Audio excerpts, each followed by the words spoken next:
Blood and Black Rum Podcast presents Suspiria 2018. Hey guys, welcome back to the Blood and Black Rum Podcast, which may or may not be rebranding in the near future. I'm Ryan from coldsploitation.com, and I'm joined by my co-host Martin. How's it going? Pretty good. It's a nice day in upstate New York. Sure. We are back today. Our episode's a little late again, and that's because we had to do a film that was 2.5 hours long, and so that doesn't always afford us enough time to get it done on a weeknight.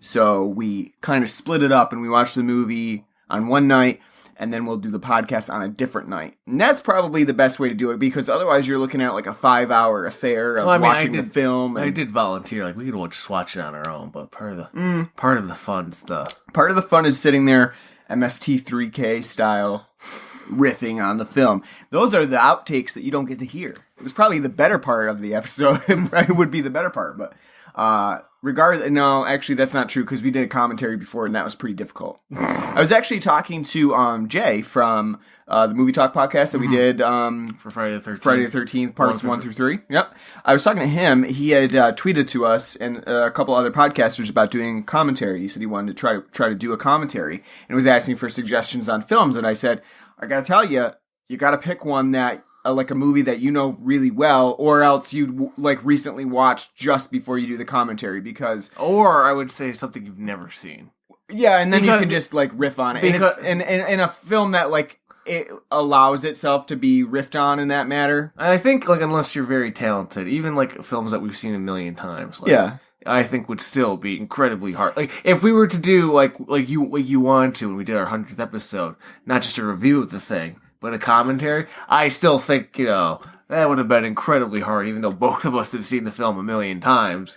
I would like to do more commentaries. The issue with doing commentaries is not only actually doing the commentary, syncing it up, but also getting the setup done. Because if we're watching the film, we gotta have headphones in, we gotta, the whole 9 yards is very difficult to do a commentary without like a studio setting. So, obviously we don't have a studio setting, so we're not able to do that so far.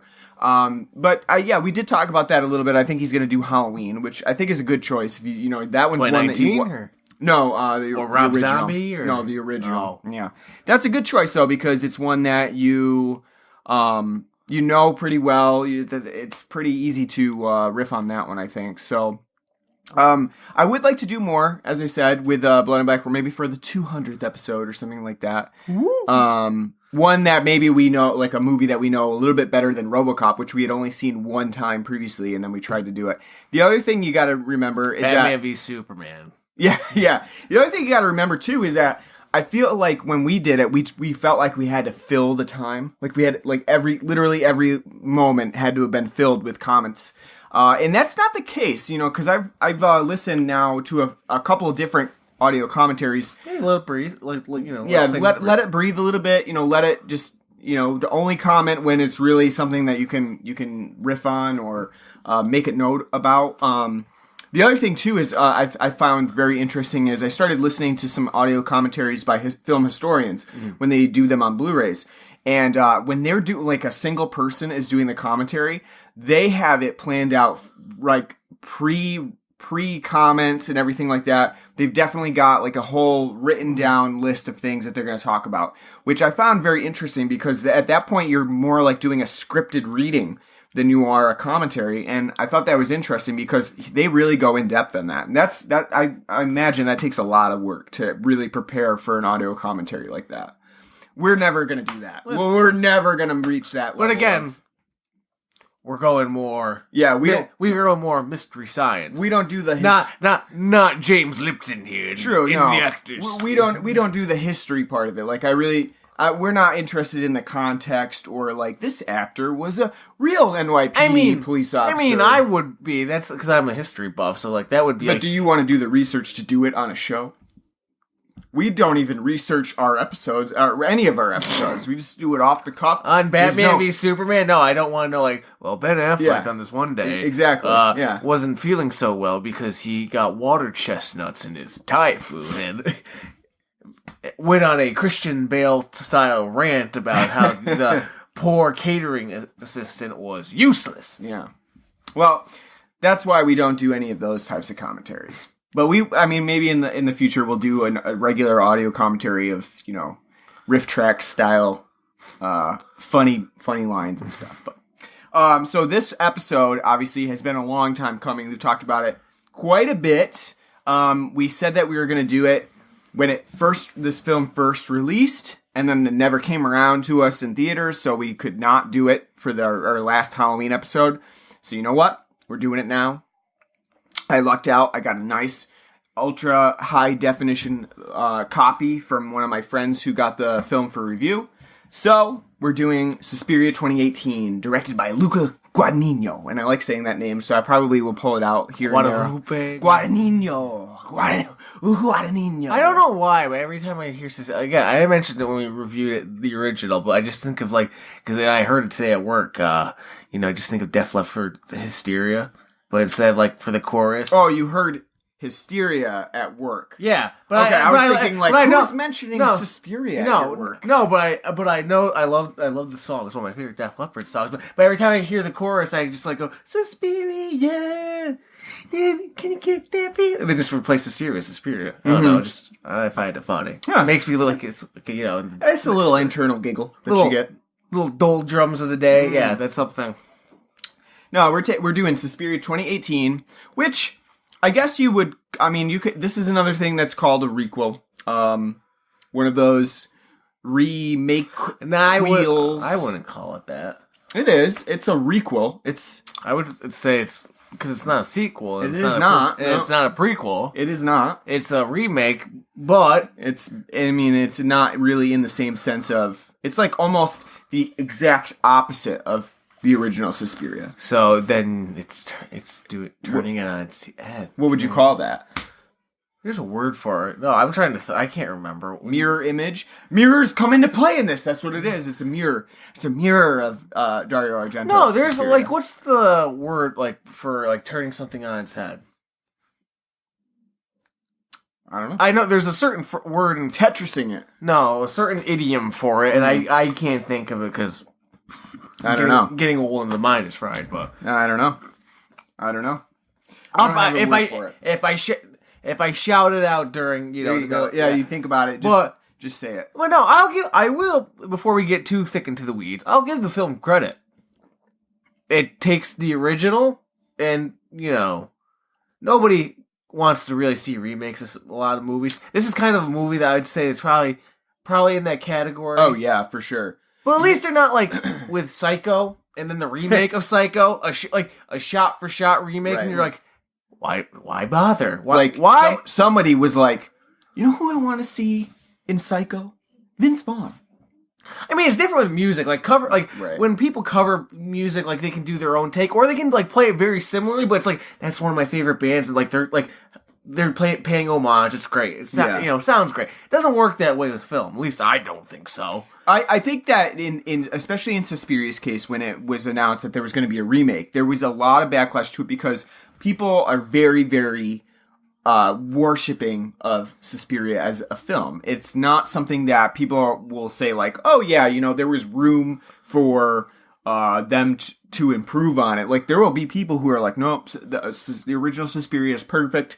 No reason to ever go into that, which I do not agree with, and you don't agree with. No, I wouldn't get that. Again, as I said in the original, it's not it's the fucking Godfather, for God's sake. I would agree. I don't think Suspiria is perfect in any sense. It does become a little bit tedious throughout in its middle portion, and the plot itself doesn't really have a whole lot going on with it. And it's very underwhelming in how it's portrayed. If you take away the visuals of the original, yeah, do you think people would be lauding it as this landmark film? I definitely don't. I think the visuals are a huge impact on why people think that Suspiria is one of those great horror films. Just not something, it doesn't have much of the staying power as some of the other better films that have like a better plot going on with them. It's the visual effects that have really compelled this to the top of the horror pile. And I mean, I agree. I think it looks really great, and that's part of the reason why I love the film as well. But I think if you go back and listen to our original Suspiria episode, we both bring up those topics of like, it's not a perfect film. It certainly is like very lacking in exploring and fleshing out its plot. So, and I know too, you've always described it to me as like a dream, and I've heard other people like say, "Oh, it's like a dream world," but the movie never really gives you the sense, like outside of like the color palette and the way the film is shot, like that it's dreamlike. I mean, the surrealism of it, I think, it's surreal, but it's not like, oh, it's dreamlike, like you're watching like a David Lynch film where everything like, oh, just kind of is like very dreamlike. The biggest really dream sequence that I would say that would kind of show that is the example of when she's walking through and she just one of the characters finds herself in a room full of barbed wire. I mean, that's like sort of the surrealism of like, why the fuck are they keeping an entire room full of barbed wire? No, you're right. No, you're right. But again, it's surreal, but it's not dream. There's not a dreamlike quality to it. The only dreamlike quality to it's like, oh my god, all of a sudden I'm in barbed wire. Why the fuck am I in barbed wire? You know? Yeah.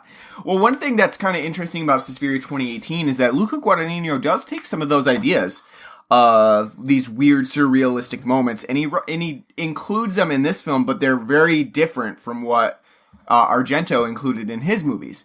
And you do see some of the plot scenarios make their way into the 2018 film as well. They may be couched and very hidden in the entirety and what I might call mess of 2018's very intricate storytelling, which is a complete opposite to Argento's version. But the beats are here. So the same beats of Argento's classic does find their way into this Suspiria remake or prequel or whatever you want to call it. Although, like, it's well hidden within Guadagnino's own vision of Suspiria.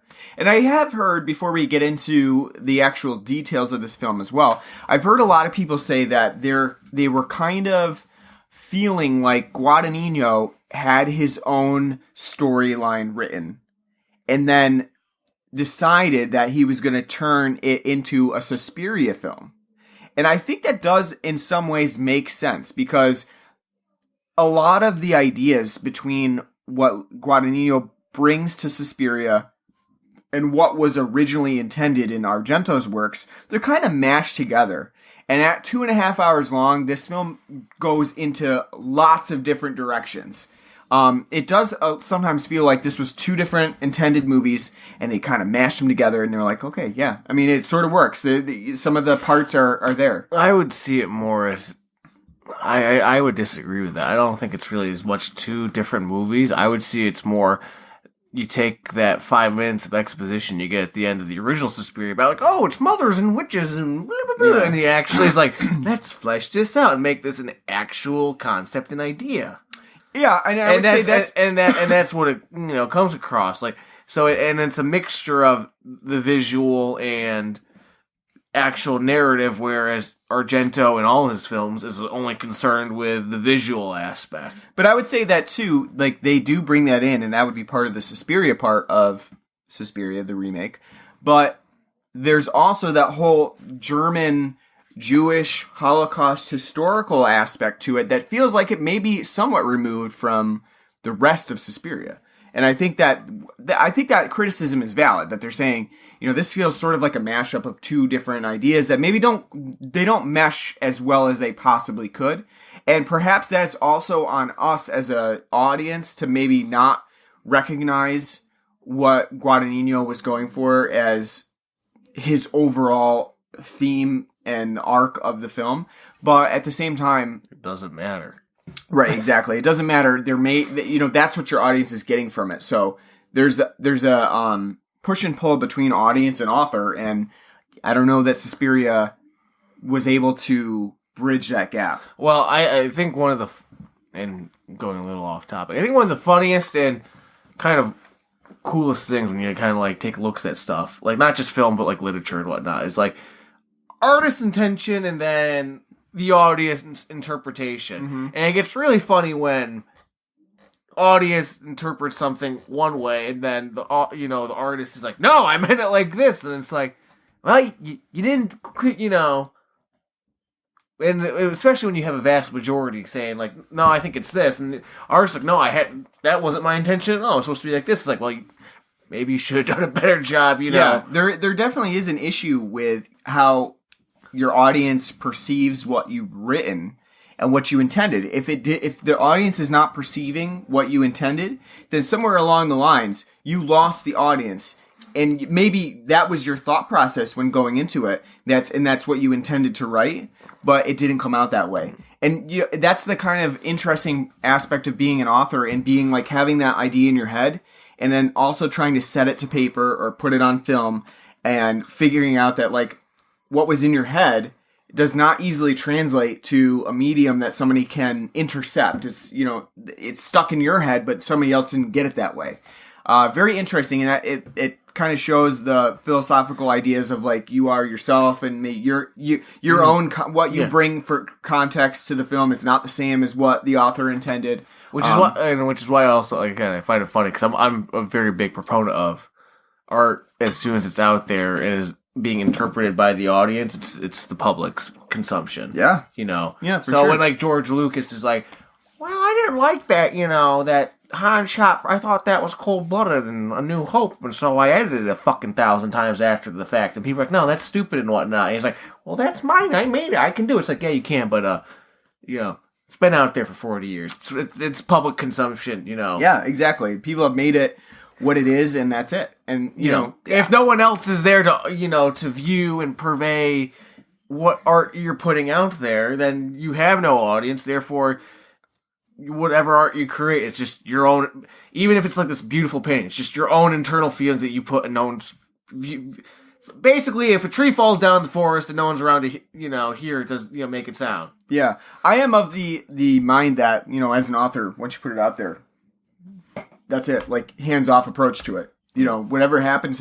Leave it alone. Yeah, and that's it. And, you can't go back and, like, posthumously edit it. And say like, because if that was like an accepted thing, which it really is not even with Star Wars. I mean, it's not really that well accepted. Well, in a lot of things, like, could you imagine now, like Stephen King, like, I didn't like that I wrote, it's a bloated, work. I'm going to trim it down from 1,000 to 600. Yeah, exactly. Like you that sets a precedent of like epic proportions that anybody could go back, and then you can fix and edit 50 Shades of Grey so it's not complete shit and fanfic of Twilight, and then where does the line stop there? And then everything is in like a perpetual editing stage. Nope. Once it's published and done, that's it. Well, I was gonna say, which basically ruined, like George Lucas, not ruined because he's a fucking billionaire, but his career of making films, he's always said like, I want to make a bunch of films, and I just basically got stuck on re-editing Indiana Jones and Star Wars for the rest of my life. Right, exactly. You can't. You just can't, because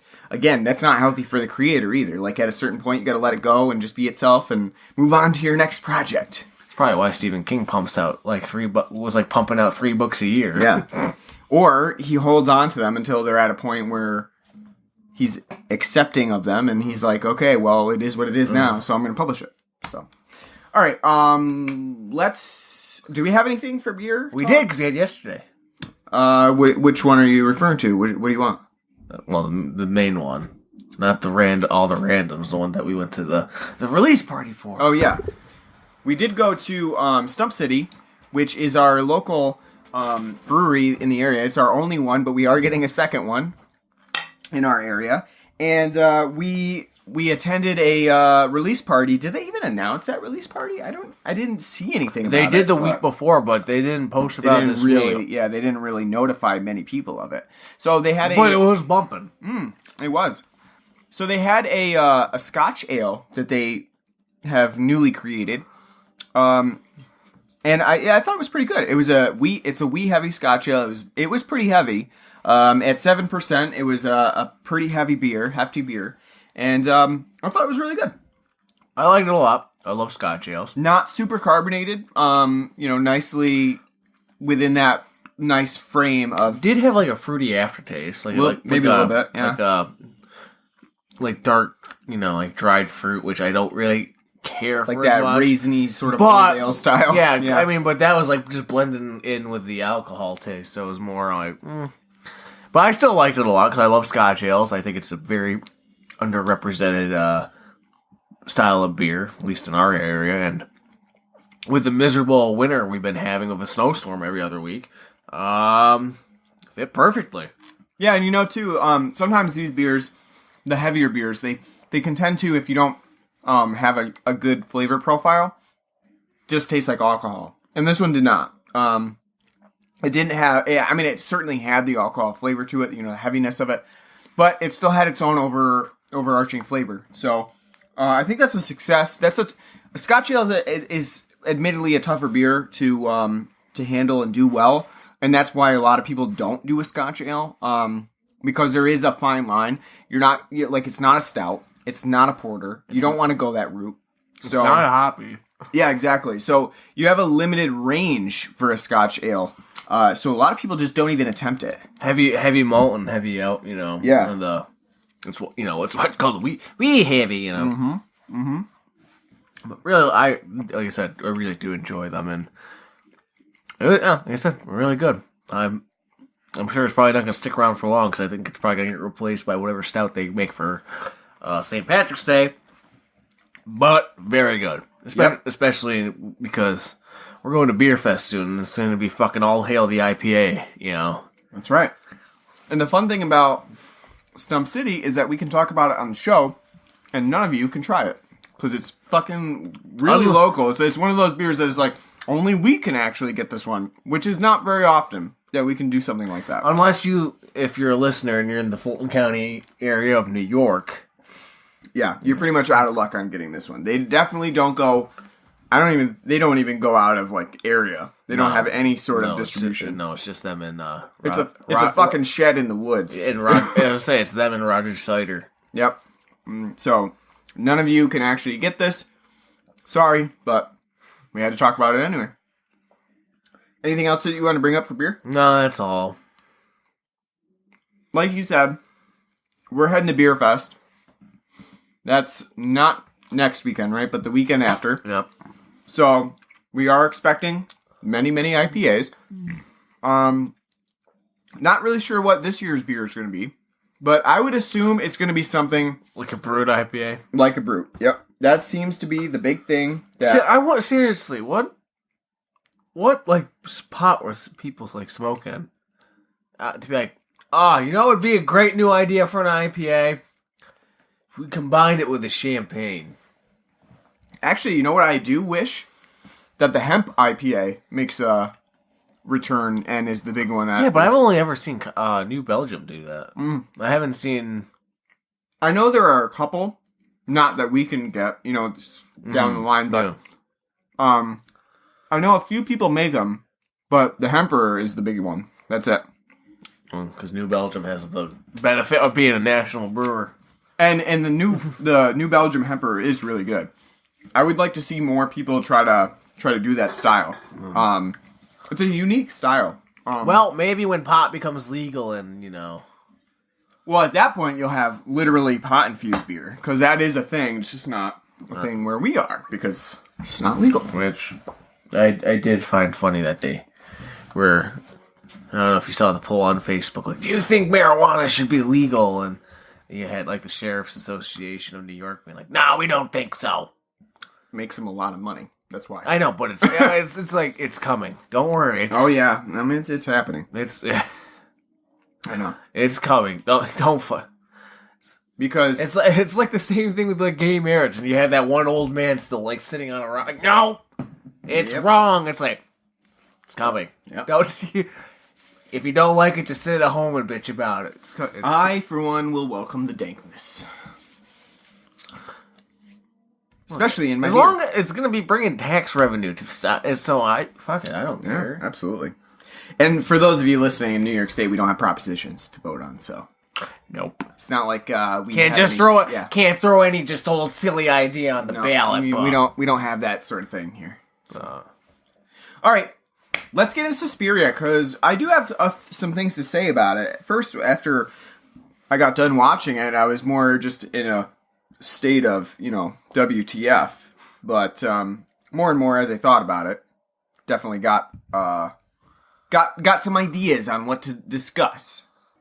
So we probably should just start right at the beginning with the plot here, because the plot actually becomes, instead of Argento's, where the plot is sort of secondary to everything else, the plot of Guadagnino's film is like the entirety of it. Integral. Exactly. And at 2.5 hours, and it was at one time a 3-hour cut that they cut out a half an hour of, there's a lot of plot going on in this film. And even at 2.5 hours, it may still be a little bit too truncated for the plot that it does have, because there's so much to kind of fill into that time frame. One thing I should note is that this film is very talky. It does have a lot of just building moments. So going into it, just don't expect like wham bam, like getting right into every action sequence, or there's going to be tons of like horror related moments or suspense. There definitely is. But it's interspersed and very much mixed in with a lot of elements of just like talking or very slow burn. Yeah, it's very, very. Which I think is a benefit to this film. The fact that it does allow itself room. And adds to I would say this is more like thriller, like psychological thriller, even though it does have horror aspects, because it's a very slow, tense build. Focused on the plot and the actual character, backgrounds and it's methodical too. Yes. It's and when I say interspersed, I literally mean that. Like it's very much like Guadagnino was thinking like, okay, we're gonna hit him here and here and here, and that's what that's the whole how it works throughout the whole film. It's just like when you think it's getting a little bit too slow, then it'll hit you with something, and then it'll go back into the moments where it's kind of it ebbs and flows, basically. But the plot itself takes place in 1977. Same as the original. Same as the original. At that time, it's in Germany, obviously, same as the original. There's a German ballet school. This time, instead of being in some town, like just random town outside of Berlin, it's actually in Berlin. And I think that is an important aspect to the film itself. It needs to be set within a location, because this was the contextual element of being in Berlin and being near a lot of different historical elements is important. So you have the history element to this film being the RAF terrorists and people being held hostage in a German prison. So throughout the whole film, as our characters are within the the ballet school, you have the elements creeping in from the historical aspect of this film about, how divided Germany is at this time. Which, at the time, as watching this, as Ryan can attest, I'm a history buff, I enjoy history. This is even stuff that I don't even really have a great knowledge. This is like world history, German history for the most part. Well, it's more because it's more like in a time gap period that's like, unless you're kind of really like looking for it, you're not. Right. Especially from like our generation of like growing up, like when we were in high. I mean, I studied more than just in high school, but like when you're studying like U.S. history in high school, we're like done by 19. Like you just have enough time. And someone who knows the curriculum of, like, teaching in U.S., like, history in high school, it's like, you got enough time to, like, just get to, like, the Vietnam War. You might get to talk a little bit about Nixon, the SALT, but you don't get, like, it's not like we ever covered, like, Watergate. And so, like, now, like, talking about global, like, I just remember in global, like, it's not like anything, like, we got into too thick into the weeds of, like, again, like, 60s is, like, cut off. And I think too, this is a particularly American gap. If you were probably more UK, German, Italian, this might be more of a world history or a history that you would know, more local history than what it is for us. Because for us, that last month is just cramming and reviewing. Like, all right, you got your tests coming up, you know. But I would say, like, I don't know that much about this period in time for Germany. You know, like for me, I'm like I said, I'm not gonna lie. It's just like outside of like after like, you know, the Marshall Plan to like the Berlin Wall falling, which this like whole part of like them sprinkling in like these moments and stuff really reminded me of Atomic Blonde, because it's like it was in the same in your face like Atomic Blonde was like 2 days before the wall falls in Berlin, you know. Yeah, and you do get that throughout, like radio recordings, TV shows. And because I'm not well versed in this specific historical point in West German, East German history, what's the time frame of this film? I know it's 1977, but is it days? Weeks? Is it a couple of months? Seems like it's probably weeks to like a month. Maybe. But at the same time, it feels like by the end of the film, our main character, our protagonist, Susie's been at the academy for 4 days. Right. Yeah. It does. Yeah. It seems like again, there's that like little dreamness to it that it's you don't really know what time has passed, and there's the only thing that you really get is those snippets, those recordings from the outside world of what's happening outside of the institute, where. You get an inkling of how much is happening outside, but you don't really know exactly what time has passed.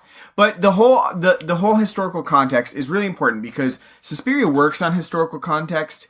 It is not only just about this one period in German history in 1977 with RAF, but it's also about the global guilt that's felt in Germany after the World War II and the Nazis. And looking back at that, and you know, there's a character, Josef, who is played by Tilda Swinton, even though she goes by Lutz in this one. And they kind of hid her identity for that, but which is dumb. I mean, well, I think I understand, and we'll touch on that in a little bit why they hid that identity, but it's not well hidden. Yeah, his whole storyline does factor in with the whole feelings of guilt, living through World War II, seeing the impact of Nazism on Germany, and then basically living through it, being the one to survive, whereas his wife does not. That becomes a huge part of, an integral part of the story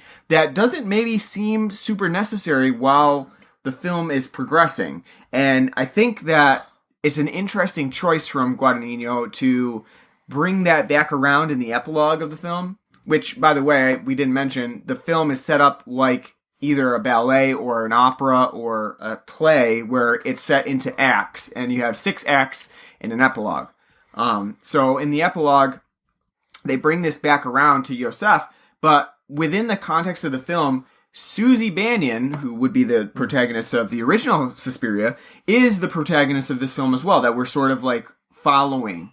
Although Guadagnino does not keep it within one protagonist. He's often switching back and forth. You have Mia Goth's character, who is sort of a stand-in for us as an audience member, who really doesn't know what the hell is happening, and is kind of plays the part of Susie's friend in the original Suspiria, who figures out what's happening in the school. And then you have Josef, and you have Susie Bannion, and then you do also follow Madame Blanc a little bit as well. So there's a lot of different characters that are coming and going throughout this film that sort of make an impact on what this is all progressing towards. But I think as an audience member, you don't really know exactly where this is progressing to. Mm-hmm. I think that's like one of the things that makes Suspiria interesting, even at a long, slow burn at 2.5 hours, is that as an audience member, you're sort of like, but what is this getting to? It's also, in a sense, you could, plot-wise, you could kind of say, as you were saying, like, we were like, oh, it's a remake sequel. I don't think it's like a sequel. But in a sense, you can, if you were to go off the idea that it's dreamlike, you kind of could say it's a sequel, because it could be like a lucid dream that goes back and starts over. Because where the original Suspiria is all focused on the visuals and the production and the soundtrack, and the story's very bare bones, and you basically get hit with the plot of Suspiria in a 5-minute exposition at the end. Here it's right off the bat. Yeah. We have somebody who's, talking to Patricia, who's talking to Joseph about how she has voices in her head, and she thinks there's witches, and she names the 3 mothers, Mother Superiorum, and, all that shit that's in the original film that makes it like, ooh, it's about witches, that was just tacked on at the end to like, so like at the end of the film, people were like, what the fuck's that about? And it's like, oh, we have this guy here to be like, well, to explain she's Mother Marcos, and she's supposed to be the inhabitant of Mother Suspiriorum, who's this like legendary god witch, but she also has 2 other sisters, that maybe down the line, if I fucking feel like it, I'll make a film about it. Here, right off the bat, like, they introduce all of that backstory. Yeah. So it's like, without a shadow of a doubt, kids, you're, unless it's like Ghostbusters the remake, we got sequels in line. Yeah, and the other thing too is that Suspiria keeps its witches hidden for like the entirety of the film. And here they don't really say witches. I mean, they do sometimes, but the thing is, I'm not an Italian film expert by any means, as I said 1,000 times in this podcast. I've seen enough Italian films now though to know that they bandy that word about in films like it's like, just like for like, like, oh, she's a witch, witch, and like there could be like no witchcraft involved, but they like to say the word witch. Yeah. I mean, here, there's no question. I mean, because we do get some of the point of views of the witches. We see that there's some internal strife. Get to see the whole coven.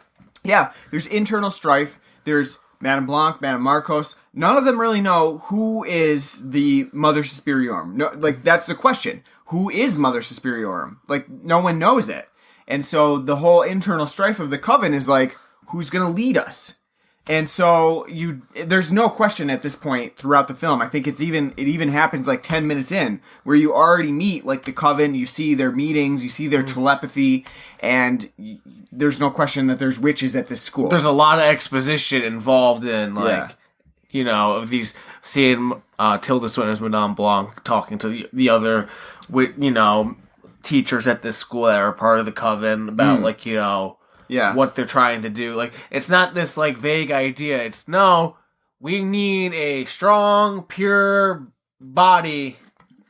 So, Mother Marcos, who has been, yet again, voted as head of this coven, to have a body to transplant herself into so she can be, youthful. And, because she's otherwise fading into out of existence. Yeah, witchy stuff, yeah. All that was missing was it's basically stated because as we see Susie throughout the film, that she's, in this one they give her the extra layer of her being Amish part to her character, so she is virginal. But it's like, they don't downright say like, we need a pure virgin body, right. transfer the soul into, but it's heavily there and implied. One of the interesting ideas about this film is that, and this is important to note, most people don't consider Suspiria a giallo. It's really not a giallo. It doesn't really follow the format of a giallo. It's more of a supernatural thriller. What do you mean? Someone dies because of a razor blade. Yeah. That's like the number one staple of a giallo. Someone gets their throat slit by an old-fashioned razor blade. You gotta have the black gloves, though. Yeah, and black gloves. Yeah. But most people don't consider Suspiria, and myself included, a giallo. But in this film, it does adhere more towards giallo style and even more so creamy rules, where there is a mystery at hand, but the mystery is not who is doing the murdering or who is killing people in this school. The mystery is, who the fuck is Mother Suspiriorum? No one knows. Who's going to lead this coven? Which, by the way, what the fuck does that mean? What? Mother Suspiriorum. Mother of size. I know that. The film explains that. Why? Why does there need to be a mother? Of size? Random. I'm just thinking. All I could think. Daria Nicolodi, but all I can think of is just like when everyone's gone through it, unless you didn't grow up with your mother around. But like when you do something stupid, and you can just see them shaking their head, sighing like, ugh. That's where it came from. So is that what that's supposed to be? Like, I have no idea. Like Mother Suspiriorum looking on this coven, like, you dumb honestly, bitch. Like, I think there is some more like Italian context of like books that Argento, and I would assume it's pretty much assumed that Daria Nicolodi wrote Suspiria and Argento took a lot of the credit for it. So the scholastic context of the film, I think there must be something more to the size, the tears, that sort of thing. Do I know what the size legitimately means? And I haven't seen Inferno and the other one, so I couldn't tell you. But I mean, just from an outsider who doesn't know as much about Italian culture, I would probably say tears, but maybe that has to refer to like the Virgin Mary.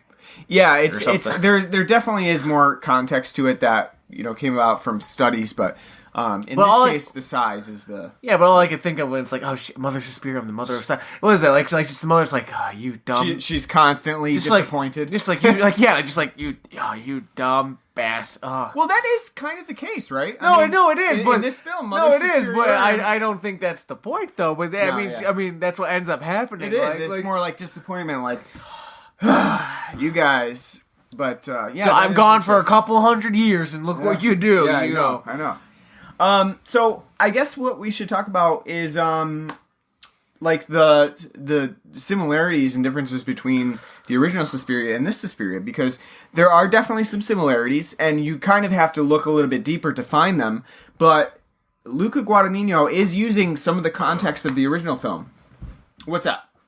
Yes. Finally came to me as you were talking about that. When we were talking about turning something on its ear. Yeah. This film, as a remake, subverts your expectations. There you go, subversion.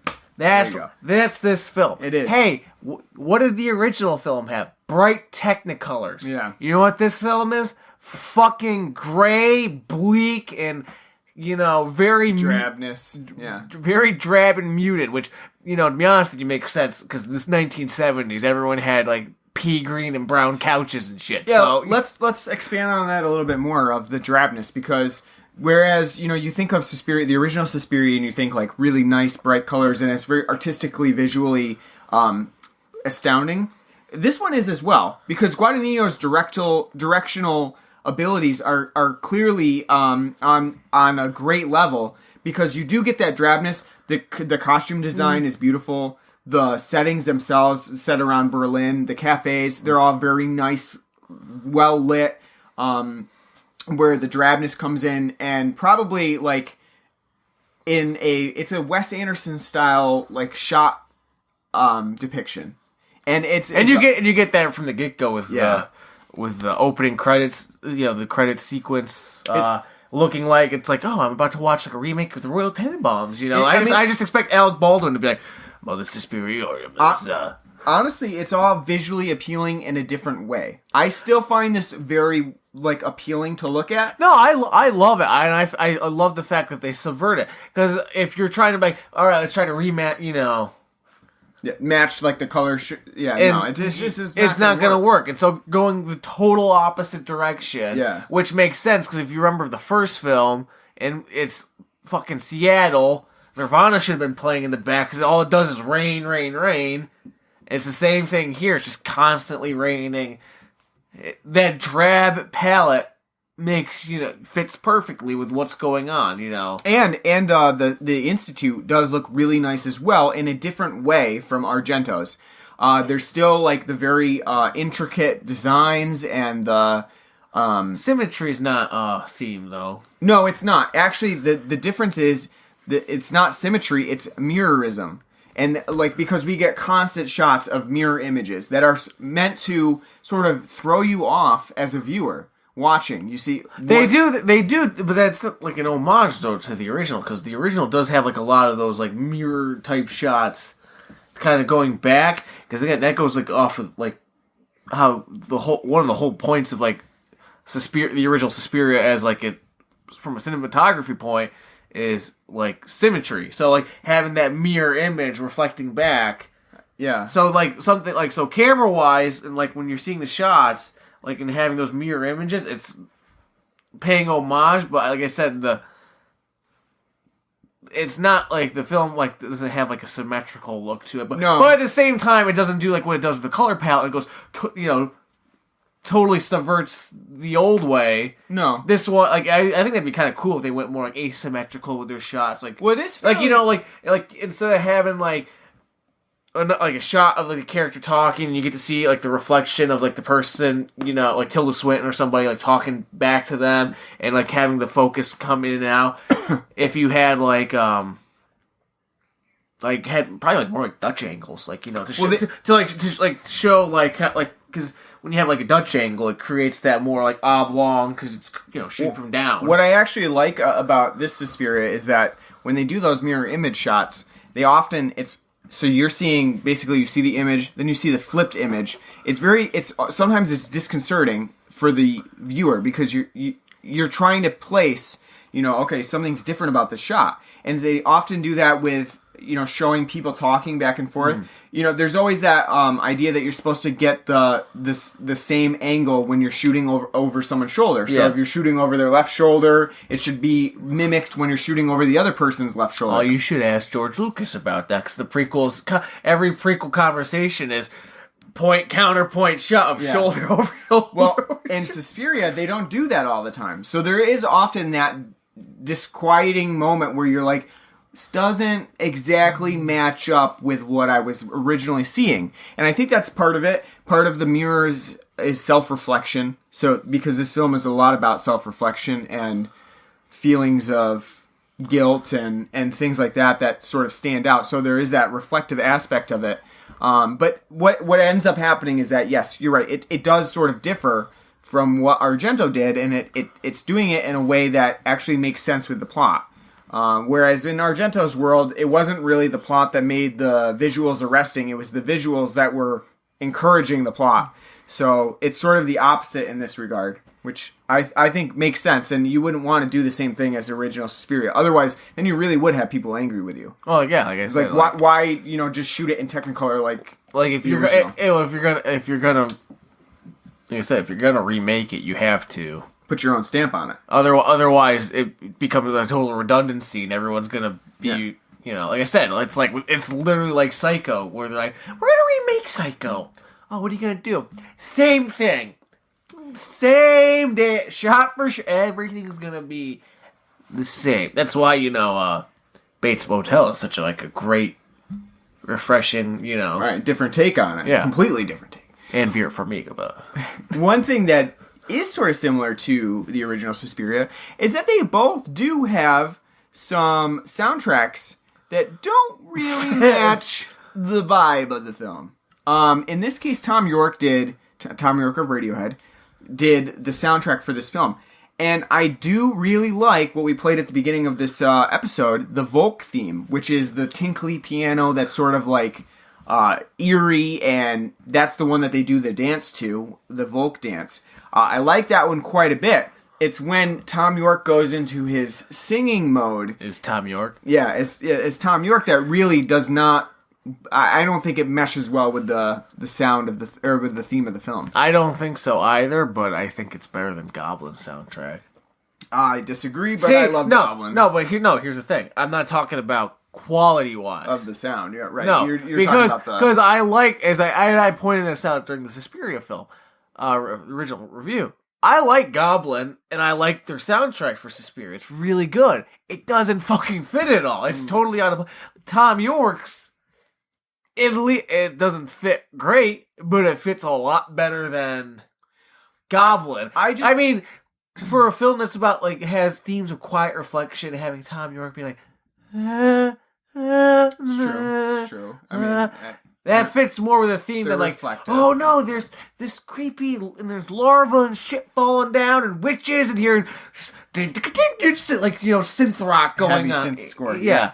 Well, I think, I agree that in some ways Tom York's does match, and at least his lyrics do match as well. If you listen to the lyrics, they definitely match with the thematics of the film. Do they? Because, like I said, everything just sounds like Karma Police to me on here. Well, you got. I mean, if you watch the film with the subtitles, you can see what the actual lyrics are, and I do think that they fit with what's happening.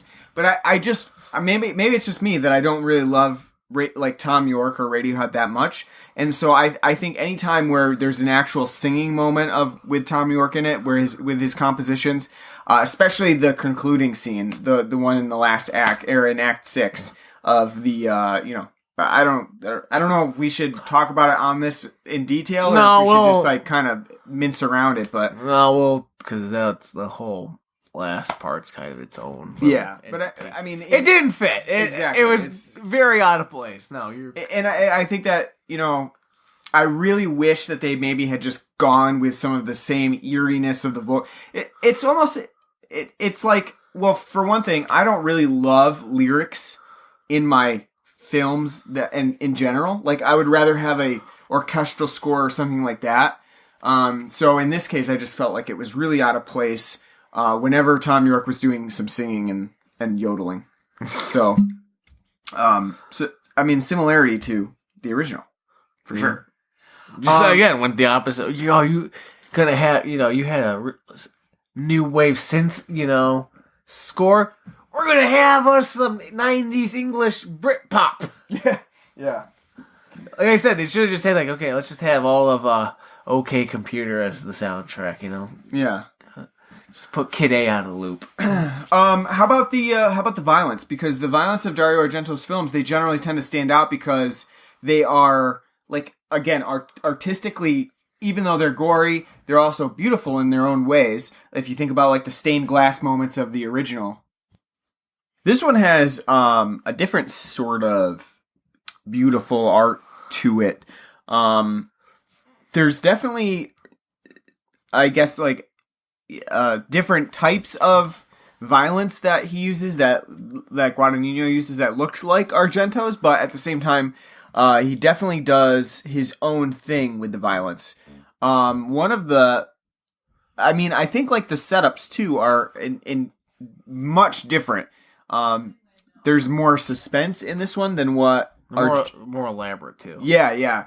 There's Argento did have elaborate sequences where there was like a woman walking through hallways to get to different areas of the school, but in this one they are more elaborate and they're set up based on art and relating to the overall ballet, which really wasn't a big part of the original Suspiria. It was set at a dance school, but the ballet portion of it was not really something that Argento focused on. He didn't focus on art in the same way that Guadagnino focuses on art for Suspiria.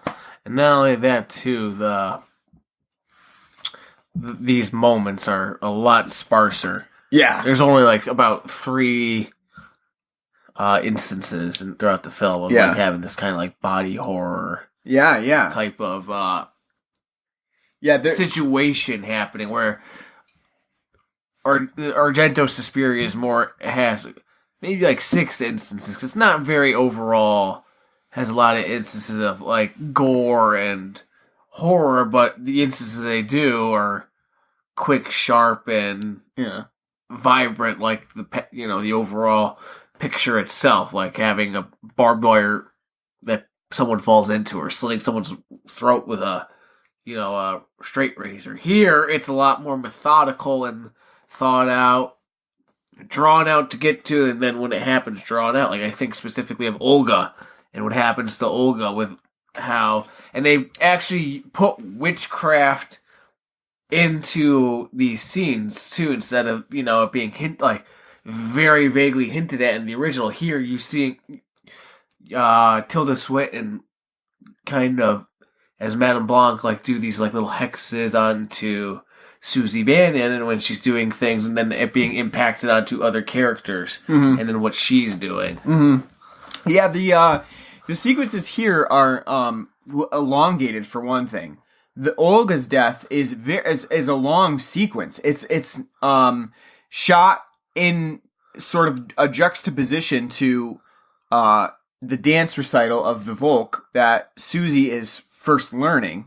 And you see Olga on the opposite spectrum doing her own sort of dance, but it's basically a death dance, a body contortion. Yeah, a contortionist element to it. And I will say that it is effective, but Guadagnino really runs it to its extent. So it really is a very lengthy scene that just continues and continues. Almost her being turned into a human pretzel's not enough. Watching her piss herself and shit herself in the process too, and vomiting as her body's being contorted and crushed into this, Yeah, the whole brutal element of, this is what your body does when you're crushed up. It's interesting. I think it works here. I know a lot of audiences, I think this was the scene where a lot of audiences were sort of disgusted at Cannes. And because that's the worst thing that's ever been shown at I know, I agree. Film festival. I agree. I think that, again, Suspiria 2 was one of those films that sort of had so much publicity right away, and then kind of died out when it actually released. It didn't do it much favor when people were saying like this, it was a disgusting moment. People had to look away. Almost all those times when that is being said, you're going to be disappointed in the actual result because, for me, yes, it certainly was brutal. It was a very interesting moment, especially to see the actress who really was contorting in some of those ways to get that point across. But was there a time where I was just like, ooh, it's too much? Not really. And I think that sometimes... Well, again, it's 2019, those. Yeah. Maybe if this was 1977, you're like, oh, goddamn. Sure. Now it's like... And in some ways, too, the whole aspect of, like, vomiting and pissing, like, those are taboos. At a certain point in film, there was a saying that you were just like, don't show someone pissing themselves. And now it's sort of become a taboo where it's like, if you get piss in there, like, that's an extremity to this film. And, to me, it's like, okay, yeah, it's a bodily, it's a bodily function, and it doesn't really impact me as much as maybe it does other people. But in this case, I thought it was a well-shot scene. It was perhaps maybe a little too long where it could have been edited just a little bit. But an interesting element that does tend to focus on Guadagnino's, one of his many themes throughout this film, which would be, like, the pain of art. So it's interesting, and it was done in a different artistic way than Argento's artistic deaths, which were much more like elaborately based displays or like an actual art piece that you see. In this case, it was more like of any good giallo film, where the dead bodies to meet the beast. Exactly, like in Argento's film, the dead body is the artistic palette, the medium there. And in this case, it's more the medium is watching this death occur. And that sort of expands throughout Suspiria, especially in the concluding act, which, we can talk about in... I don't want to bring it up in, like, full, but we'll talk about it, which sort of is a very, like, extended sequence of events where witchcraft is really at the forefront, and we just see multiple people sort of explode into a burst of blood. But to go back to like Olga's death, like it's not like it's literally the same thing as like The Exorcist with like the contortions and the bodily functions. So what makes that disgusting? Where the same people would probably watch The Exorcist and be like, "Oh, that's so brilliant." Yeah, I don't know. Yeah, for what to see, I think that's actually one of that whole sequence is really good to see. When Tilda Swinton is, like, you don't understand what folk means, because you get to hear Susie in her timid, Amish way, but yet so confident. Like, I feel like it's expressing how one would feel when they're fucking, and she's like, but not like people fucking, but these animals, Right. And when she's doing this dance, you get to see her, what would probably, I'm no ballet or dance expert, but would probably be like, oh, so elegant, fluid, and beautiful, and being totally contrasted in the total dichotomy of having someone getting whipped around in a mirrored room, smashed about, like I said, the body's twisted, turned to a human pretzel, shitting and then pissing themselves because they're being crushed to death through the movement of Susie. It's not, like I said, I think it's really cool, it's really an interesting idea and a great way to actually take this idea of witchcraft and actually do something with it to like show the coven and how, because the whole reason that happens to Olga is because she spoke out against Madame Blanc. And the rest of, and even though Tilda Swinton didn't want to have that happen to her, the rest of the coven felt slighted for being, accused and looked down upon by her, so they wanted to teach her a lesson. Because even Tilda Swinton and I think one other of the mothers in that coven was like, I think you acted rashly on that one. Right. You know. Yeah. Which again is weird. Again, weird. I don't know, cause did Mother Marcos say that had to happen to her? Because it's Tilda Swinton who gives, the power to Susie to do that. But she's the one afterwards, like, man, I think we should have done that. Mm-hmm. Right, yeah.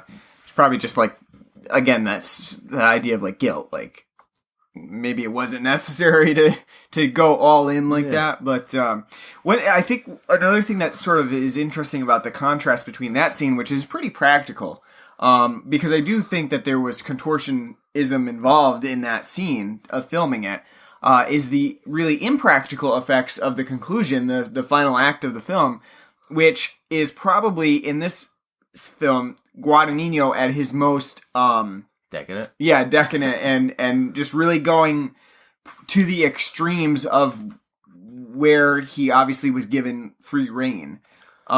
I feel like the conclusion in here, that last act, is probably Suspiria's downfall. It's probably one of the less interesting moments of the film because of its decadence and how bloated. Yeah, it is. It's that's a good word for it. Bloated is a great word. Like Mother Marcos. Exactly.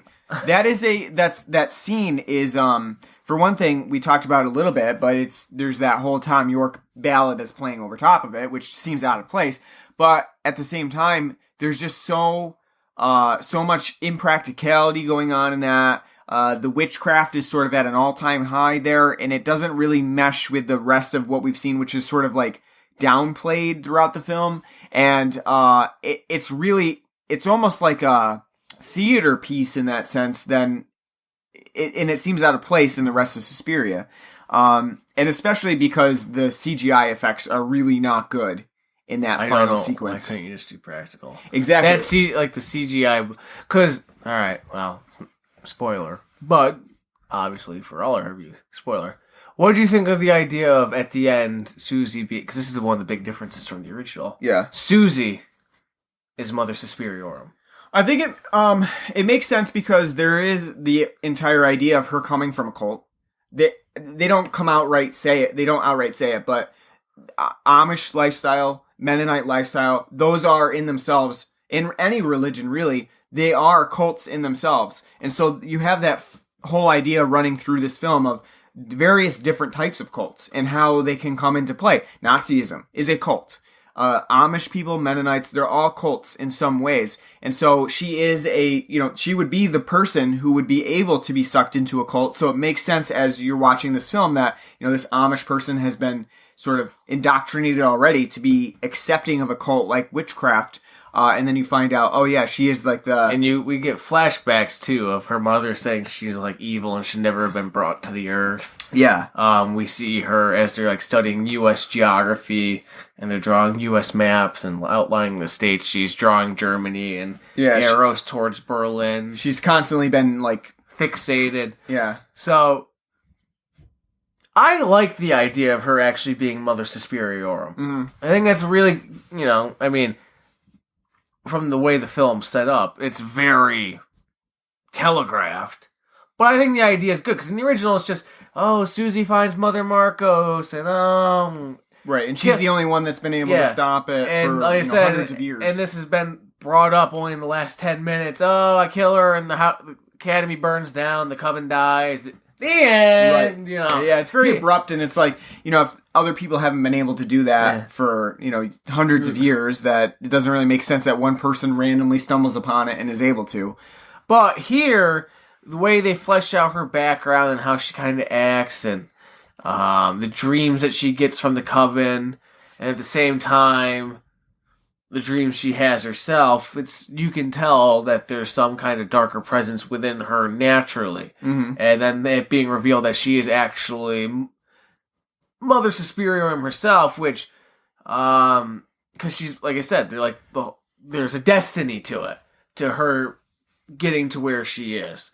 Now, whether she's cognizant or not of her being that until, like, I would say probably about a little over halfway through the film, where she wakes up after having her dreams and yells like, "I know who I am." Like, that could very well have been the turning point where she realizes that she's Mother Suspiriorum. Because I don't think it's at the whole cult part where she's like, kind of. No, yeah, I think it happened. It's supposed to have happened as you're watching it, prior to that. But I like the idea. I like that idea. It's really cool. And then, because again, it gets to elaborate on the whole Mother Suspirium idea, and we get to see kind of how she feels and acts, because even though this is the last act, we still have another 20 minutes, because this drags on, and the epilogue. Mm-hmm. So you get to actually have that expounded upon, which, instead of being just like a tacked on idea, like, oh, there's other two mothers, so...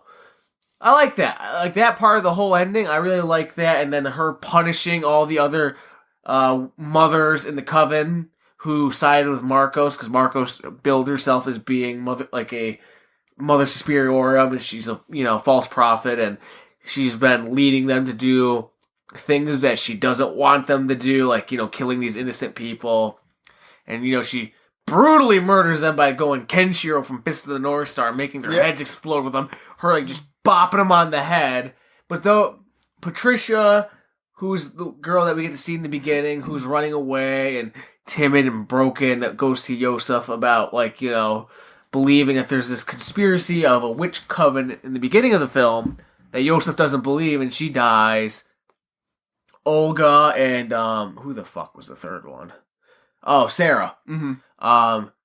It's not this as we see. Mother Suspiriorum isn't this overarching malevolent figure.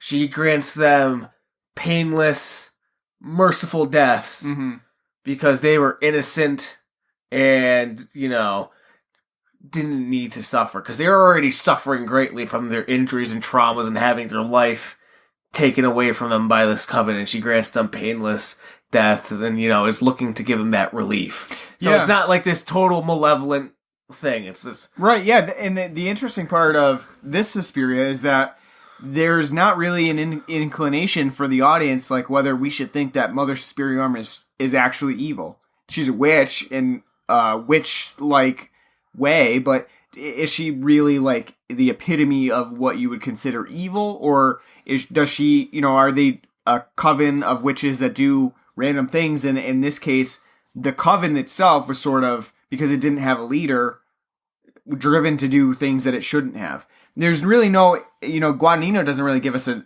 answer for that. And if you are looking at what Mother Suspiriorum does at the last act and then into the epilogue, it seems like she's really not that evil of a person. Like, there's not that intention to be evil there. So she's more like the final enactor of humanity's evil.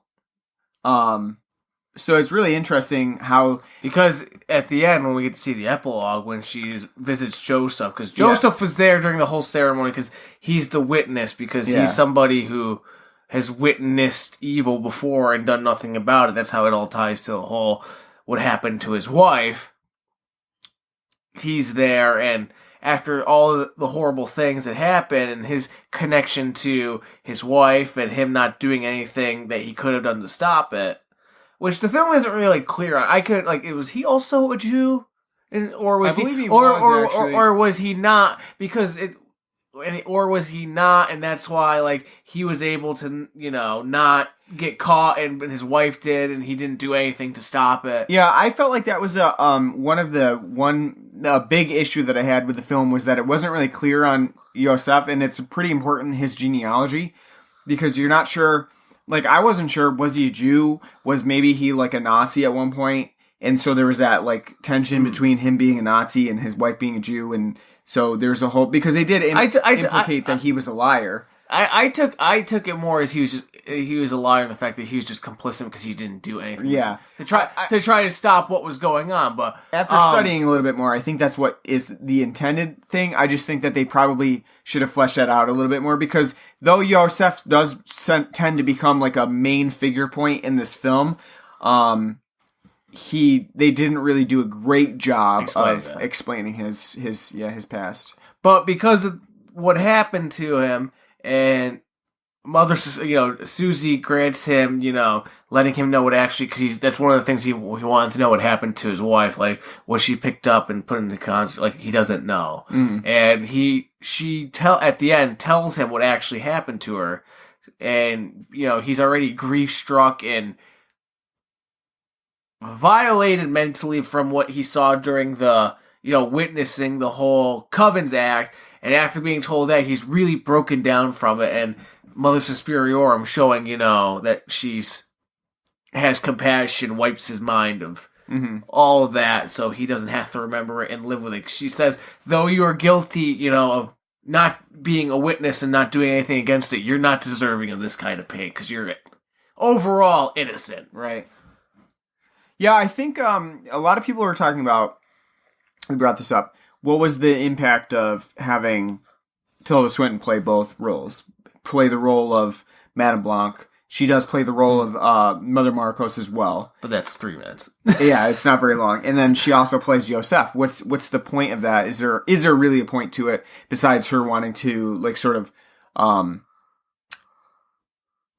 make it a little bit more difficult for herself throughout the film? I think that there is. The point is that she, again, we talk about the reflection, the mirror image. I believe that they meant for Yosef to be sort of a reflection of Madame Blanc, in that he's also in this area of between two camps, one side of the camp, witnessing and feeling guilty about certain things, as Madame Blanc does, and then ultimately being, part of that whole guilt-ridden consciousness. In this case, Madame Blanc is the one who has been perpetrating these things in favor of, maybe perhaps becoming a mother, whereas Yosef has sort of lived his entire life not really knowing and being the one that got away, whereas his wife, he assumes, has not. So they're like sort of mirror opposites in that sense. Not only that, you got the dichotomy between magic and science, because he's constantly when he's talking to people like what you're describing about witches, it's just an illusion, delusions that you create, and him being a psychologist is definitely part of that too. So I believe that's why, is it like, it's not very well explained, like it's not explained to the viewer, but I believe that was probably the intention of why they had Tilda Swinton play both parts, and even Mother Marcos, because now at that point she's like all three of the triangle.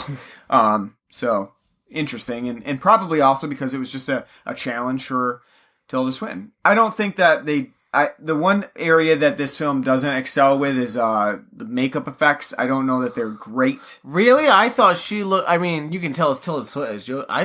I think Yosef looks good. I don't know about Mother Marcos. No, it has too much of a plastic. I think by that point, as we could tell by that scene, the budget ran out. Yeah. And pulled the old Evangelion. We're gonna do some bullshit, because you had these great practical effects before, and now it's like, now we have to have exploding heads and fucking death looking like this. Yeah. I think that was probably pinata. Woo! Yeah, it's a misstep there for sure with the practical effects, especially Madame Marcos. I was seeing some people were comparing when you see death and riding around blowing people. It was very Lovecraftian. Sure. Like, she's like, ooh, horror monster, boogity boo going. Yeah, I actually did not love death personified in that scene. Why not just have her do it? Exactly. I did not love that she has, an entirely other... independent... other monster that comes around. Because it doesn't really seem to match with the rest... There's never any other reference to, there being another beast that just is doing... Or that Mother Superiorum could... I mean, granted, if you think about it, it'd be, probably in the wheelhouse of a...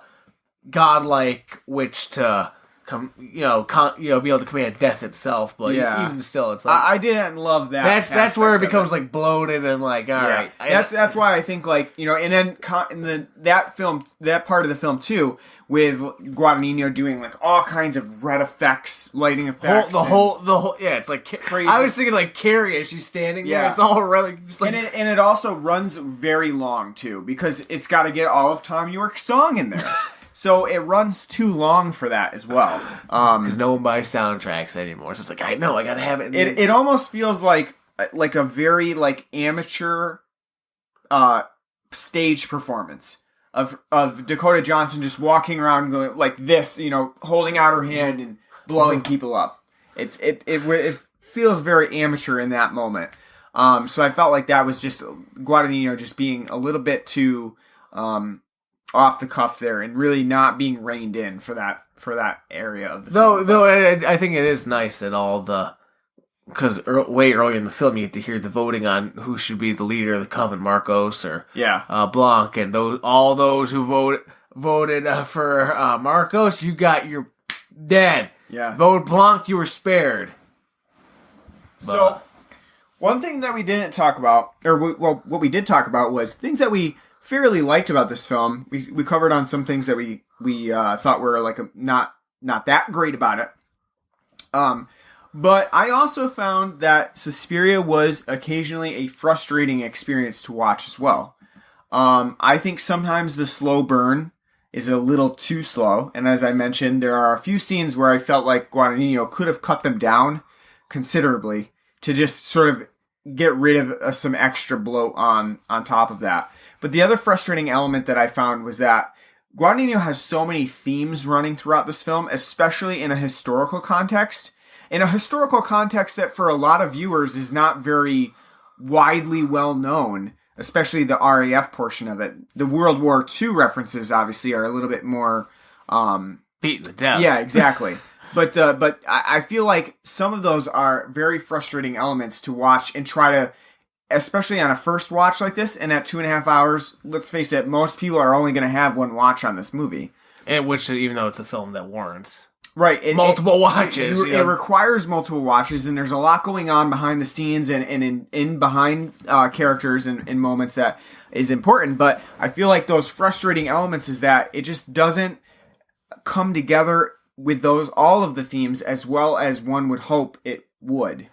There's just so much going on and so many storylines that are kind of left threaded throughout that some of them just don't get to completion.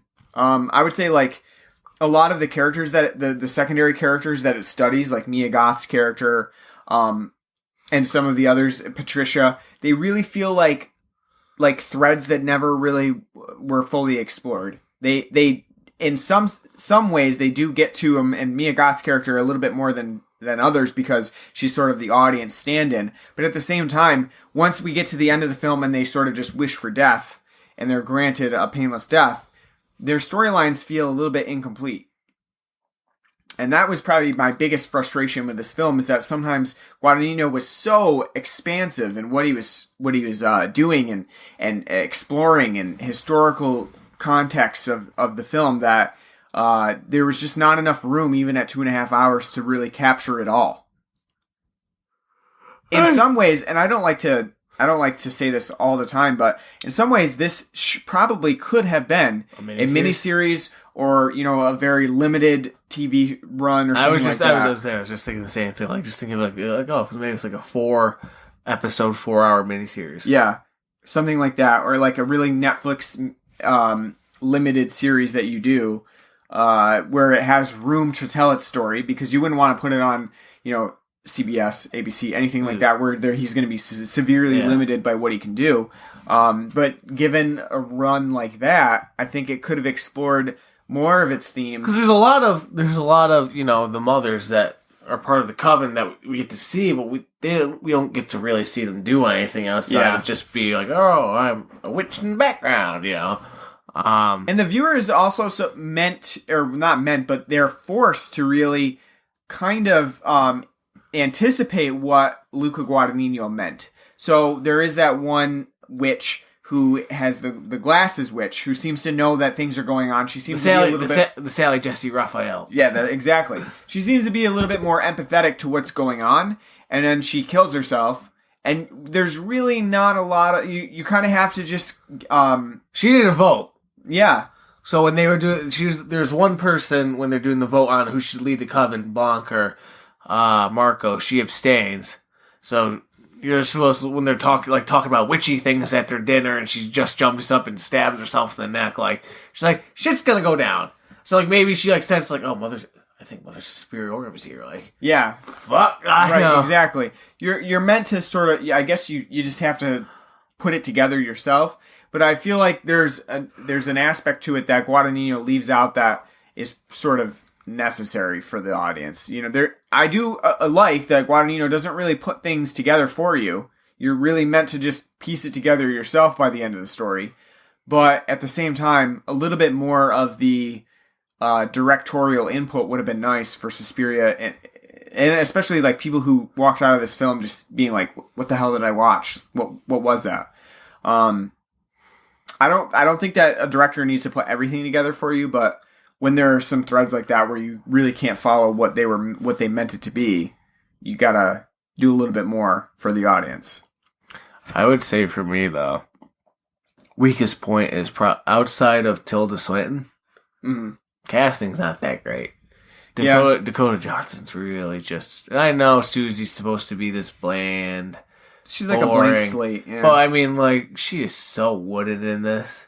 Yeah, I agree. Just like, could have had a fucking board up throughout the entire film and then have it dance ballet and be 1,000 times more. She's just like, I don't know. Like, that's why it's like, and it comes off as weird and like not like when she's talking about like I said, like the Volk scene, when she's talking about what she thinks Volk's mean, like, I imagine it'd be like how fucking would be, and it's like, that's believable, Yeah.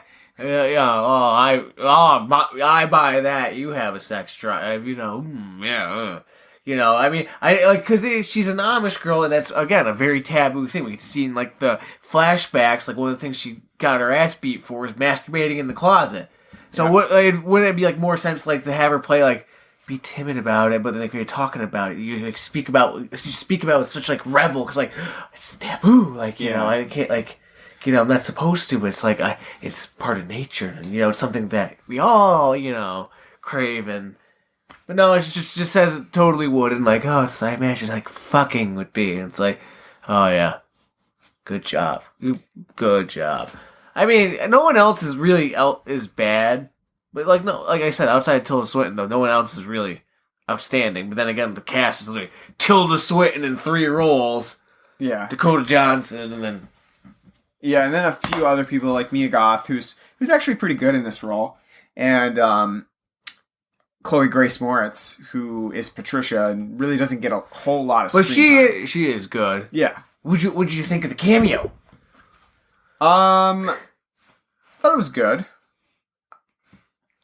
but I didn't know that until like I saw like they had the original Suspiria girl playing Yosef's wife. I mean, you wouldn't know it unless you... Because her range is so much better than that 3 minutes in Suspiria. True, but also the problem with that is like she really does not look the same at all in this movie, at least. Not really recognizable. So you kind of just have to know that it's her. That's, otherwise, I don't know how you would know. But, it's like a Stan Lee cameo. That's right. And I'm forgetting her name, so. Get shame on me. Jennifer what? Jennifer Connelly. That it? Where am I? Here I am. Here I go, get on my own. Looking it up. No, it's Jessica Harper. Why would I think Connelly? Oh, because I was thinking Phenomena. Yeah. No, Jessica Harper. Yeah. Close enough. Jays. And they both have this kind of the same look, except one's a little bit Asian-ified. They're both terribly wooden in their films, so. Yeah. All right, should we give Suspiria a rating? Sure. I talked about pretty much everything that I had to talk about. So, on a scale of 1 to 10 hook teased penises, what would you give Suspiria 2018? Yeah. Remember that scene with the detectives? Oh yeah. We didn't even we didn't cover that. It's a very quick scene. Oh yeah, the only like literal men in the film. You get to see it. Penis. Stand back there hypnotizing her, laughing at his wiener. That's it, right? You get to see a penis. Look at that. That's like every like man's worst nightmare. Like, women just sitting there messing around with your flaccid penis and laughing at you like, it's tiny. That's right. That's why I said hook teased penis. Symbolist. I'm gonna give it the same rating I gave the original, a 7 out of 10. I actually like this movie. I don't really understand how people did not like this film. I understand that it's long-winded, a slow burn, and bloated. But even the original film at 93 minutes feels bloated.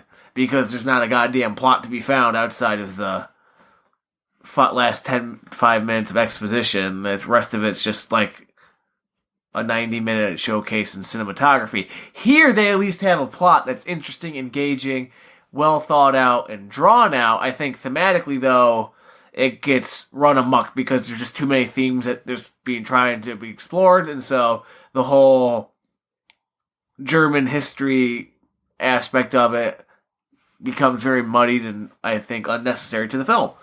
But overall, I like the fact that we're hearing the witches talk to each other and getting, exposition between them about their history and what they're doing. It's taking that original idea, there being 3 mothers, and this one's just focusing on Mother Suspiriorum, and it's being a fleshed out idea. I love the fact that this film does subvert your expectations, goes totally in the opposite direction, color and cinematography wise, and it works brilliantly for this film. Because again, as I said before, if it tried to just recreate the original, it would be totally, unwanted, because that's what people enjoy and love and remember about the original. So the fact that it subverts your expectations with its color style and production style is really good, and that's something I think that adds a lot of value to it. I think Tilda Swinton's very amazing in this. I think her as Madame Blanc is great. I think her as Yosef is great. Shows why she's got such a great range and such a well-respected actress. Other than that, though, even though I liked it, again, it's very bloated, long-winded. Tom York's score, though I do like Radiohead, it is out of place and doesn't really fit. I think the horror aspects are great, especially the whole Olga scene. The ending is also, as we talked about, too long, bloated, and bogs down the film, and that detracts it. Overall, this is like to steal from someone else I saw online, it's like Cronenberg, Polanski-esque, with like how it's kind of shot and stylization, and Wes Anderson. Like if Wes Anderson was to make like a horror film, it would be kind of like this, and then you just inject Cronenberg like cold style body horror, because I think Wes Anderson wouldn't probably be able to help himself from making it too like whimsical. There's no whimsy to be found here. Yeah. So I think the Polanski and like Cronenberg comparison's good. Someone else said Kubrick too. I didn't totally. I mean, kind of stylistically, yes, but Kubrick pays way too much attention to details to leave threads being kind of dangled about. Yeah. Yeah, I agree. I'd probably give it a 7 out of 10 as well. I agree with most of your points. I like the horror aspects. I wish there was a little bit more. I wish that Tom York's score was... they focused on the Volk theme a little bit more throughout instead of his songs themselves, so that it had more of a horror atmosphere. I did like the historical context. I do think that somewhat the German Nazism aspect is a little played out in here. And I think that trying to incorporate all of those threads through history was a lofty goal that Guadagnino doesn't completely succeed with. With that said, a lot of the other ideas are really interesting. I like how he brings up, art and the pain of art itself, reflectionism, self-reflection, feelings of guilt, things like that are really interesting as they come up. And because there are quite a few characters that are sort of featured throughout, you do get a little bit of everybody's story in this one. And the story itself is pretty complex. I do like how they included more information about witches, and they went with the witch theme a little bit heavier. I like how Madame Blanc sort of has a weird attraction to Susie Bannion that works in this one. I also like how Guadagnino makes the viewer feel uncomfortable with the constant switches and points of view, and then also the sighs and breathing throughout. The breathing itself makes me feel a little bit uncomfortable because it sort of messes with my own breathing, and I think they did that to good effect here with the Mother of Sighs. And I do like how they went with drab color schemes here instead. I think this film has its own type of beauty, more muted beauty than Dario Argento's classic film. But I did like what they did with that as well, and not try to mimic Argento's style. We don't need another film that does lurid colors, because that's pretty much Argento's thing. So I'm hoping, as Guadagnino gets into the rest of his trilogy, he's not going to copy Inferno's lurid red colors either. He's going to go with his own drab muted setup, even though some people stated that they didn't really like it. Other than that, I had fun with this film. I do feel like it's a frustrating experience at times. It's a little bit overlong to be watching, consistently, a few times to really get best use of all of the themes that Guadagnino has going on in here. I can't see a lot of people coming back to this film over and over again at 2.5 hours long. But at the same time, it does definitely have its perks here watching it. And then especially in a rewatch, I think you're going to notice quite a few things that you missed the first time around, especially in the backdrops of scenes. So there is sort of that replay value in this movie, despite its length. So yeah, we had fun with Suspiria. In the only way that you can have fun with a sort of art house film like this, it's not something that you can watch and laugh about with your buddies, but it's a little bit different than probably how you would watch the original Suspiria. So it's kind of interesting too, the differences between the two. And can you imagine doing a back-to-back film festival of the original Suspiria and this one? You would see the similarities for sure, but I feel like the people who would like both would be considerably different. No, I agree. So, but I am looking forward to see if Guadagnino does follow through with doing the other two. You might as well. I would think so. Don't introduce if you don't plan on doing it, then don't introduce there's three mothers. Just say there's just Mother Superior, right? Yeah. I hope that he does. I would definitely see Inferno and Mother of Tears. So, Asia gonna be there. Yeah, I know. Yeah, Mother of Tears is not a very good film at all, because it was it was a late film in Argento's body of work. And if you know anything about Argento, as he went through his 80s period into the 90s and 2000s, his work really, really dropped in quality, sort of like Romero. I was thinking Carpenter. Or Carpenter, yeah, both of them. As you got into the 2000s and stuff like that, really Argento's work went through a spiral. And Mother of Tears is, because it did take him so long to do the last film in the trilogy, I think a lot of people were even more upset with Mother of Tears because of that. Well, like I said, I don't think he had any fucking plan on. Well, the problem, too, is that I do believe that Dario Nicolodi had a lot to do with the impact of Suspiria and Inferno, with the storyline, and not being a part of Mother of Tears that much probably didn't do Argento any favors. Don't you just think that when he's got the writing credit on Once Upon a Time in the West? Yeah, I know. Maybe he's there with Sergio Leone, right? And he's like, put the there. Yeah.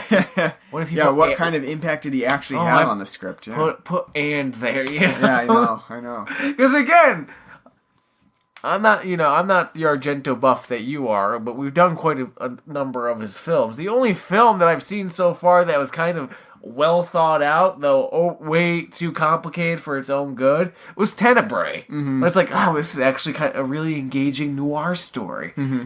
Everything else has been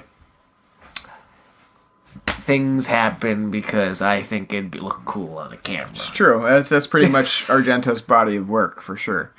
So, which is, again, as Italian as you get. Why are you doing that? It'll look cool, Yeah. You don't want to see bees and crickets flying and monkeys and Donald Pleasance. Yeah. I know. What are we doing next week or next episode? Probably Captain Marvel. Is that going to be out by that time? No, that's coming out in April. Or is it in April or March? I think it's March. Yeah. Well, when is Infinity War out? April, I believe. Yeah, then it's in March, so we still got a little bit. So we got a little bit beforehand, yeah. So we're going to supplement with something else before we get to Captain Marvel. I don't know. Any requests for type of film? Genre?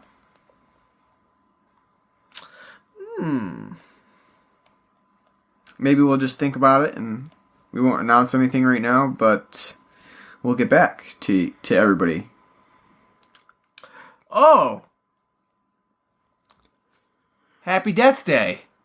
Happy Death Day, the original? The first one? Well, this month does have a Monday the 18th. Oh, okay. See? Yeah, Happy Death Day. That's a fun movie. I watched it recently on a plane ride, and I had a lot more fun than I thought I would with the film, so... I didn't even know that was the thing. I'd just been all of a sudden on Facebook getting trailers for Happy Death Day 2. To you, yeah. And it was like, why is it on a loop? Yep. And because it's a 30-second trailer, but it's like 10 seconds just looping over. Like, it's the Death Day again. And I was like, this looks like it's like Friday the 13th meets Final Destination meets, and like, oh, it looks like it'd be kind of like a cool parody. Yeah, Happy Death Day like is actually like a smart homage. It is actually. I was pleasantly surprised by it actually. So, yeah, that sounds like fun. Happy Death Day. We'll do that one. Well, if the second one's coming out, like, well, did the first one come out in theaters? Because I don't remember ever hearing about it. Yeah, it did. Yeah, a few years ago. Yep, a couple years ago. So is the second one? Yeah, this is Happy Death Day 2U. I know that, but is that coming out to theaters, or is that getting like?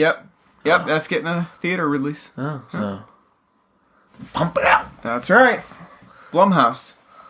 Good. They know how to make movies. Yeah, they do. All right. So we'll be back in 2 weeks for a new episode. Thank you for listening to as we finally get our Suspiria episode done. There's no more Valentine's movies. Yeah, there is. Well, Valentine. I'm drawing a blank, but there's a couple others. Oh, My Bloody. Yeah, there's no more My Bloody Valentine. No more My Bloody Valentine to cover. Can we just review My Bloody Valentine's discography? Yeah, right. Yeah, the nice pop emo band. Yeah, I do. I love them. I know you did. So we'll be back in 2 weeks. You can catch us on Facebook, facebook.com/blood and black rum podcast. We're on Twitter. Twitter is @blood and black rum. We are on Podbean, Stitcher, Google Podcasts, Apple Podcasts, anything that you can listen to a podcast on, we're on it. So subscribe to us and leave us a nice review. And we also have an email at bloodandblackrumpodcast@gmail.com. Let us know what you want us to cover on the show. Let us know what you like, what you don't like. Maybe we'll change it if you don't like it. Other than that, thanks for listening. We will be back in 2 weeks with Happy Death Day. Take care. See you later.